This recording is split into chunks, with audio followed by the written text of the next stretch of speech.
Okay, nagbabalik po at sa Republika, kausap pa rin natin si Attorney Lorna Kapunan at si Tocayo Erick Juan, ang publisher po ng Opinion, columnist, meron pang kapihan, meron pang radio program. Partner, paano yan? Yung tenga mo nasa ano, no? Sa mga kapatid nating mga media man at press, anong reaksyon nila dito sa ano na ito?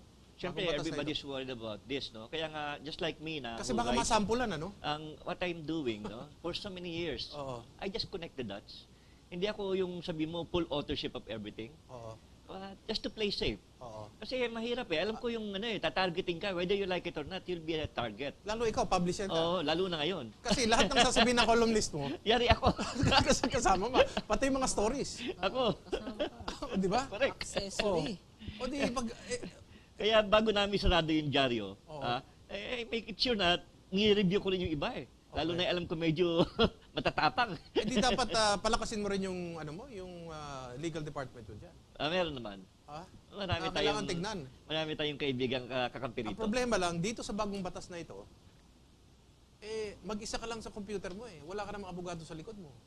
Well, anyway, sa tagal natin sa trabaho, sa media, alam mo na kung ano yung merong possibility magkakaproblema eh. Di ba? Yun lang ang importante ron. And do you see that this will curtail, you know, the social freedom networking? Sama lahat yan. It goes together. The citizen media, so to speak. Correct. Yung citizen media na naumusbong sa kalipunan natin, no? Will this curtail their sense of freedom, their vigilance, their... Ano Definitely. Alang liwaliwanag niya na meron talagang nagmamanipulate sa atin. We're all like puppet on string here. Na gusto nilang, eto lang agenda natin, ha? Pag hindi nyo tinupad to, itong kaso nyo, itong mga charges against you, very clear na meron nangyayari. Kaya lang, parang hindi nakikita ng mga legislator natin yan. Yan ang problema. Kaya yung natatuwa nga ako, napakinggan natin si attorney dito, attorney Lorna, na kitang-kita niya kagad niya kung saan ang diferensya. Na dapat naman i-integrate, kung pwede pang ma-modify yung batas na yan, we have to do it as fast as we can. Kundi, kawawa tayo rito. Pag ibinigay natin sa DOJ, ang paggawa nitong IIR, hindi ba, baka sila rin, nahihilo din sila kung ano, paano nila ika-craft yung IRR, anong parameters, di ba? Babasahin ba nila intention ng mga legislators? What is the spirit of the law? How can they, how can they be effective in their mandate? I think the sad thing about faulty legislation is it will clog the Supreme Court.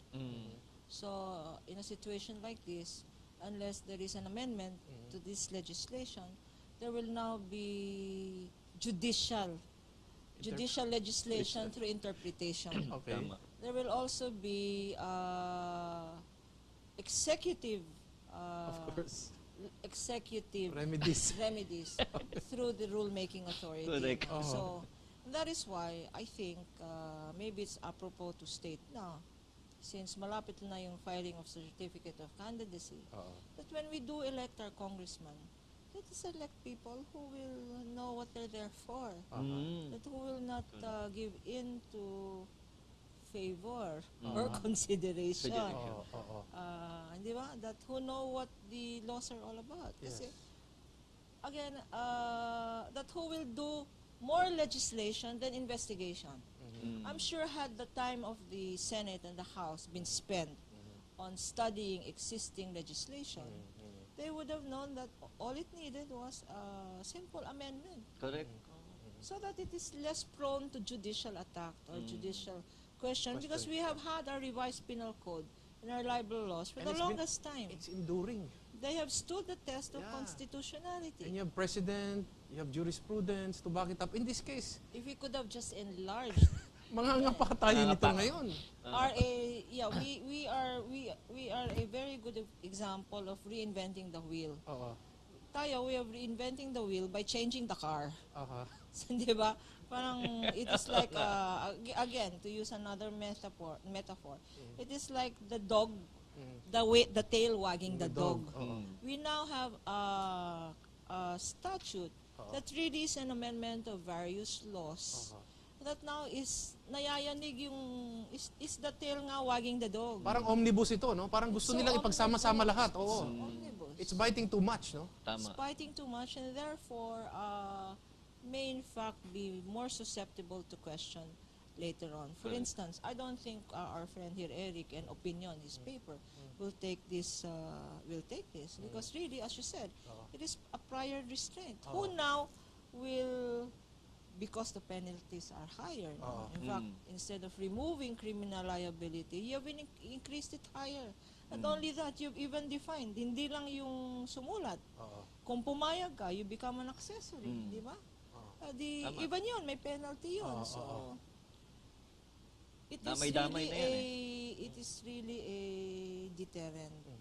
It is really a deterrent. It's which law do you apply? Opinion comes out with a copy. Ito malinaw.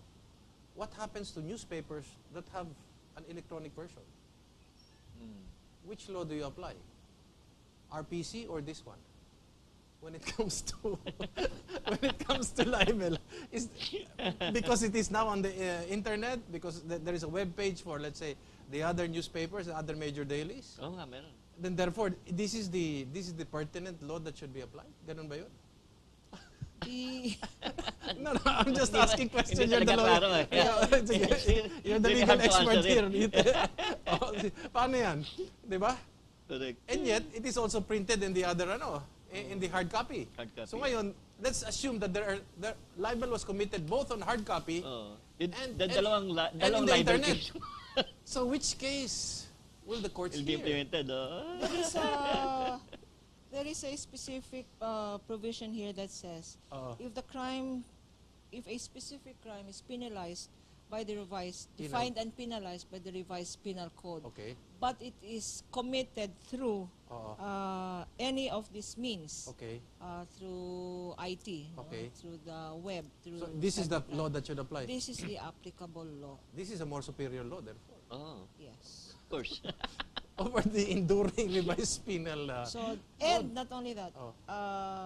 you apply this law and not the revised penal code, and the penalty again is 1 degree higher. Okay. So, So what happens to the so-called alleged libel committed on paper? if it is, Subsumed to under this? yes, Parang So, rebellion ito. which is why Oh. Rebellion complex, with murder. conceptually, Oo. it is possible conceptually to have a libel offense with different penalties. Okay. Let's say opinion. I'm Okay. sorry. Sige Let's lang, say okay lang. opinion is not in the web. Okay. Well, unlike, say, the Inquirer or the Oo. Sun, who have websites, Oo. and you can now download, no? Oh. Iba ang mas maliit ang penalty niya Oh, kasi nasa ano lang siya. kasi nasa dyaryo Okay. lang siya. Oo. Yung Inquirer nasa dyaryo tsaka nasa web. Nasa In web din both, in kami. short, in both. In both. Oo. But in both, they will apply the higher. They will apply the cyber Okay. because it is in that medium. Of course. Okay, So what so- happens to the libel committed by, or let's say on the alleged libel committed on Swerte pa rin siya. hindi na covered yun.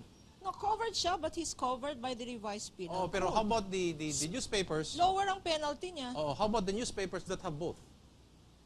Then you Kami, will, we have both eh. Yeah. Yan ang problema eh. So, Then you will, Nasa you will web din have- kami eh. You'll have so to all find the two. all the crimes subsumed under Oo, tama. the more superior law. Dalawa. You filed twice. Dalawang kaso. Twice. Dalawang You kaso. Dalawang kaso ang harapin mo. Oo. One One cybercrime, one so dalawa libel. Oh, regular libel case. Oh, hindi lang yun. Pag nasa, sir, meron ka pang radyo, meron ka pang Yeah. breakfast hindi ba forum. pwedeng i-question din Okay, yan? let's say, Pati yun ma-integrate yun. sa breakfast forum, Hindi ba pwedeng isama yun? hindi, sa breakfast, meron siyang Friday breakfast Yes, forum. sa Rembrandt, yes. Kinuha kita ng video, Okay. tapos twiniter ko. Oo. Tapos marami kang sinabing masama. Oo. Eh di, pareho tayong dalawa. Oo. Ikaw yung source, eh di ikaw yung offender, Oo. ako yung accomplice kasi ako yung Ganun pala yun. lahat na. Kasi iba na yung means eh, Iba by na, Twitter Yes. na eh. Okay. Or, you're a citizen media, you take an incident, Yeah. Ayaw, Okay. right. Oh. suspect ba yun or whatever, yung pala, hindi talaga siya, Hindi ano, pa. Oh. kasama siya. Sama na rin. Kasama siya. O Kasi may kinunan video mo eh. yung patay. Ano yun? Actually, kagaya nung ano, hindi ba there was this incident where there was a Metro Manila worker na beaten up by this. Yes, okay.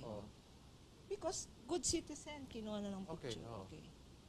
Ngayon, if you were a good citizen, mag-hesitate, baka filean ako ng libel nito. Yes. Diba? Especially mayaman tong tao, mayroon siyang baril. Baka, and they Baril know the na ko. source is mine, diba? It is really a deterrent.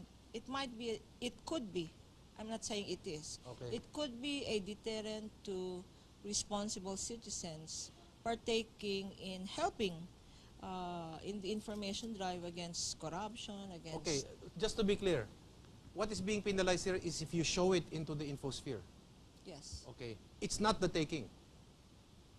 It is, no, it's not the taking. There's no violation in that. Kinunan mo. No. Ha? Pero Because pag nilabas mo, it's a different thing. Iba na yun. Iba na yun. Okay. the taking is not. The taking is Okay. not. Especially if you take it and you keep it, no? Okay. But unless you publish it under the old libel laws, publication, at least Okay. when you say publication, you make it public. Public, yes. Now, Just like yung sa publication, Facebook. Same thing, di ba, Tony? expanded na yung Expanded na yung... Meaning Pati ng Facebook covered publication. nito? Yes. Okay. meaning ng Tama yan. publication dito expanded. Lahat ng social networks, lahat ng... Anything na pumapasok sa cyberspace, Kung Ano Facebook mo para sarili mo lang, hindi, walang ganun. wala ba? There's no such thing. Because if you're there, I'm just it's- trying to be theoretical, no? Hindi. Facebook mo, in short, it is just a, what is it? It It's- honors your memory without it- nobody knowing about it. It's also public. Ha? Yung Ganun domain ba is public. Yeah. Oh. Eh? If let's say you're watching, let's say yung Nothing is debate, secret in the web. Okay. yung debate between Enrile and Trillanes No. over the Scarborough Shoal. Okay. No. Pinapanood mo, Facebook mo yung comment mo. Okay. You say that this, for example, you say that this Trillanes is an Like that. asshole, gave away our sovereignty. Yeah. Okay. Yung mga binabasa sa... Comment Libel mo. na yun. You can be sued by Yung Trillanes. binabasa sa radio commentators. Yung Ayun. mga comment Pareho ni namin. ganito, Oo. through text. Paano yun? Minsan napapamura ka eh. Which law now applies? You have a TV individual or a radio personality reading the text of an individual or the Twitter kasi meron ng mga computer sa mga Not TV only station, that, di ba? in live streaming. Oh. Katulad ng radio program ko. Kaya nga, paano yun? Live streaming yun eh. Which one applies now? Both. Dalawa na naman. Both So din. you will be facing Yeah, two both. cases? Two cases, yes. Pag binasa mo yung Kaya comment you have ng to isang be tao, careful. oo, Wala kang ligtas eh. di ba? Binasa mo yung comment ng isang tao na very negative. Etong ganito siya, bakla siya, ganito, whatever, okay? Oh. Eto, this guy is a pea-brain. Mga ganon. Kanina umaga may pinapakinggan ako, ganon sinabi, no? Covered sila. Covered. So it depends na whether they read it by text, by live stream, or what? Or it is published, what? So that determines which law applies. Ganun ba yun? Patay kang bata ka. You know, It's so complicated. it opens the door. Let's say, kalabang kita, Eric. Oo. Kalabang kita. Alam Padalhan. Ko hindi. Ginamit ko yung website mo. Okay. Kunyari, Sinira, no? Let's Kinopya. say your name is Erik Espina. Tapos gumawa ko na sarili ko. yahoo.com. Oo. Gumawa ko, Erik Espina Oo. at yahoo.com and all that. Tapos nagpapadala ko from there. Hindi naman ikaw eh. Correct. Correct. It is happened possible to me. Tama by yun. stealing websites or by stealing domain addresses to now use it. I mean, who knows? It is faceless. It is a faceless Correct. crime. And you mentioned this. During the campaign in 2004, for a presidential candidate, katext ko ang isang media man na nagsusulat ka sa business world ngayon. Nagte-text kami, nagdududa na ako sa text na tinatanggap ko, galing sa kanyang phone, so tinext ko talaga siya. It comes out, hindi siya ang nagpadala ng text na yun, pero lumalabas, bumabalik sa akin yung mga text under his name. Hindi kasi everything na-hack talaga eh. Including, remember yung beeper? Oo. Ay, kayang-kayang kopyahin. So that forced me to have 11 SIM cards in 2004 because I was supporting a presidential candidate which the administration did not like. Kaya nga sa atin marami So cellphone. paano yan? What happens if it is the government intelligence agency itself or Big Brother Better you that is have undertaking this different in your cellphones. name? You see?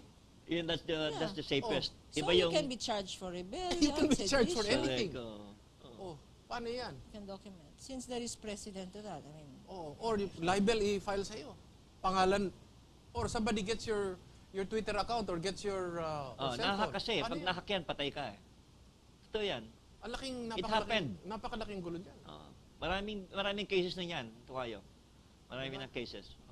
Yes. Just for the sake of balance, Yeah. there is some good naman in Of this course. legislation. Definitely. Because we have been internationally known as, because of our human resource, we're very Yeah. good in this. Yeah, So yeah. we're known for hacking, we're known for yung, di ba, yung Yeah. love bug, atin yun. We're correct. known for this and that. And that one is also addressed here. Yes. And I think it would have served its purpose had we limited it to that, yung mga so-called cybercrimes, yung credit card fraud. Oh, Just yeah. recently, I mean, I was in Europe and they denied my Visa card because they should be somebody specific. was using my Visa card who was not me. Okay. Diba? Or It can happen. It can I have a happen. lawyer friend. He was being charged with a Visa card that was being used in Abroad. in Las Vegas. Oo. Nasa Pilipinas Right siya. siya, So oo. nakita niya yung bills niya. So Oo. yun, pwede yun. Yung mga credit card fraud, Yes. which really Oo. happens. It's happening. If they can do that, they can do that also in the internet. Hacking, Tama. which can do that. Yeah, pero yung to enlarge it and put it into one, Yeah. I think it was so the way it was so rushed, it lacked public debate. Especially, remember this when legislation is criminal in nature, and I think there should have been more public debate on this. Correct. So I tend to agree with him. No, there must be some unseen hand. Why did Senator Trillanes stand up? Because this might have been railroaded also. No, I'm just asking a question. I think I don't know because I think Trillanes only talks to himself and God in that order. Okay. Now here's the point. Let's say foreigner napirahan ng isang Filipina, mag-boyfriend, no? Tapos iniwanan ng Filipina kasi yung pala pinirahan lang ng Filipina. There was some sexual cybersex that went on. Bumunta dito yung Amerikano, hinanap yung Filipina, nag-file ng kaso, cybersex. Paano yun? Will that prosper? Na-identify niya yung babae. Tapos na-capture niya kasi siyempre, pwede mo namang i-record yung ano mo yung proceedings niyan Oh. Attorney can answer better. It's all legal matters. Binibigyan pa siya ng problema. No, Pwede siya mag-file ng kaso. pwede. Pero depende, no? Kasi For consideration, dito yung mga check pinadala ko siya ng pera, for his mother, for this, blah, blah, blah, file mo na lang ng extortion, baka manalo ka pa kung cyberspace. Kasi itong that's the shortcut. ang Extortion. cyber crimes na to, because especially if it involves a foreigner who belongs to a foreign jurisdiction, di ba? Kanya-kanyang jurisdiction yan where will you file? Will you file in the States? Will you file here? If it's partially there, Filipino, foreigner, di ba? Hindi, kung yari, the girl is from here, pumunta siya dito. Ang crucial dito, merong provision dito on reciprocity. Okay. So, kung wala naman cyber crimes sa country, sa kanila, at ipoprosecute mo sila dito, they will say, hey, wait a minute, we don't recognize that crime. That is a citizen of national of our country, dito yan, dito kayo mag-file. Who will go there and file? Diba? Who will go there and file? So, yung maraming ladders. That's why may international committee pa nga created dito. Doon sa punto ng child pornography, okay tayo dyan. Walang problema Yes, yan. Oh. Wala tayong problema Of course, doon. Question, mere possession or mere fact na meron ka sa computer mo, pwede ka nang hulihin. Hindi lang, sa cellphone Sa cellphone, pwede kang hulihin. Question, what happens kung pinadala sa'yo? Or what happens yung, what do you call this, yung spam? Oo, yun, marami nun What do you do? Tsaka hindi mo alam na ganun pala yung laman nun. Yes, kasi minsan Hindi mo nabura. bumubulaga yan Tama. What do you do? Because sometimes, merong i-endorse sa yung website. Pagkatapos, may mga connection yun na ayaw mo. What do you do in a situation like that? Kasi mere possession, di ba? DVDs, child, huli ka na. Correct. Ah. Sa computer, walang problema. Nobody knows about it. Pero pag nahuli ka, at nandun niya sa, sa hard drive mo, tapos ka. Pwedeng yan, ang problema dyan sa mga cases of mere possession. Kagaya ng drugs, di ba? Mere possession, penalize ka. Pwedeng entrapment. Okay. Di ba? I-plant ka ng drugs, di ba? We've seen that done. Ang computer mo, you have an employee who has a grudge against you. Gamitin niya. Paplantahan niya yung computer O, mo. padalan ka, Pasukan, marami. Oo. Tama. It's in your Pagbukas mo, computer. lalabas lahat yun. You are the owner of that computer. Di ba? Tama. Diba? It opens a lot of... Then, saka yung sa spam, ang dami niyan. Yes. Nakakatakot. Diba? Or Kaya somebody dapat you uses have to your erase it. computer. Somebody uses your computer. Paano yan? Kagaya ng usong-uso ngayon, I am so sorry to tell you, I'm in Madrid, I got stranded, Ayun, no, dami somebody niyan. stole my map. Dami Please yan. send to my... Okay, ginamit yung address mo eh. Bakit alam yung mga addresses mo? Alam mo yung Yahoo address mo, binigay sa mga friends mo. So your friends are saying, is it true? Did you get stranded in Madrid? And is this your Pag may bank account ganyan, number? attorney, ang pinaka-safest, diba? marami, ang safest dyan is to change immediately your password. Kasi meaning na-hack na. Na-hack na. Marami sa mga friends natin sa media, gulat ka na, nasa Madrid, nasa London, pero nanghihingi ng pera. See?